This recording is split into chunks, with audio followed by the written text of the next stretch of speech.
रुकिए, आज जो कथा आप सुनने जा रहे हैं वह केवल एक कहानी नहीं है। यह उस राजा की कहानी है जिसने पूरी दुनिया को न्याय दिया, लेकिन एक दिन उसे अपनी ही कहानी सुननी पड़ी। और जब उसने यह कथा सुनी तो उसकी आंखों में आंसू आ गए, क्योंकि उस कथा में छिपा था उसके जीवन का ऐसा सत्य जिसे वह स्वयं भी नहीं जानता था। प्राचीन भारत में पवित्र सरजू नदी के किनारे एक महान और धर्मप्रिय राज्य था। उस राज्य का राजा केवल बल से नहीं बल्कि सत्य और धर्म से शासन करता था।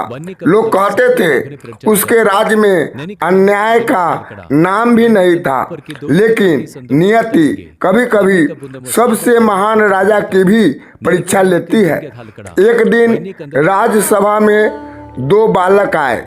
उनके चेहरे पर तेज था, आवाज में अद्भुत मधुरता और आंखों में अजीब सा आत्मविश्वास। उन्होंने कहा, महाराज, हम आपके सामने एक कथा सुनाना चाहते हैं। राजा मुस्कुराए और बोले, कथा अवश्य सुनाओ। फिर उन दोनों बालकों ने बीना उठाई और एक दिव्य कथा गाना शुरू किया।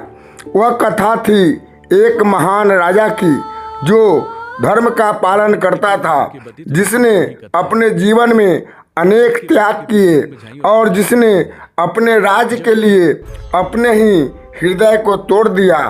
सभा में बैठे लोग मंत्र मुग्ध हो गए, लेकिन जैसे जैसे कथा आगे बढ़ती गई, राजा के चेहरे का रंग बदलने लगा, क्योंकि वह कथा किसी और की नहीं, उसकी अपनी ही जीवन कथा थी।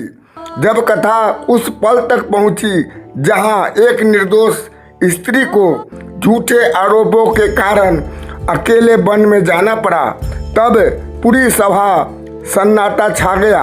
राजा की आंखों से आंसू बहने लगे। उसे पहली बार एहसास हुआ कि न्याय करते करते कभी कभी इंसान सबसे बड़ा अन्याय अपने ही जीवन में कर बैठता है। कथा समाप्त हुई। राजा ने उन दोनों बालकों से पूछा, यह कथा तुम्हें किसने सिखाई?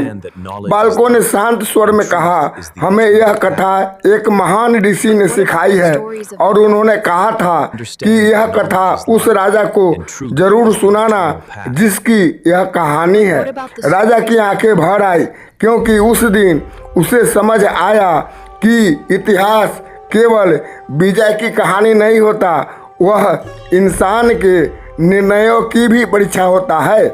उस दिन के बाद राजा ने एक बात हमेशा याद रखी कि सच्चा धर्म केवल राज सिंहासन पर बैठकर फैसले लेने में नहीं है, बल्कि अपने हृदय की आवाज़ सुनने में है। क्योंकि कभी कभी भगवान हमें हमारी ही कहानी किसी और की आवाज़ में सुनाते हैं, ताकि हम अपने जीवन का छुपा हुआ सत्य समझ सके।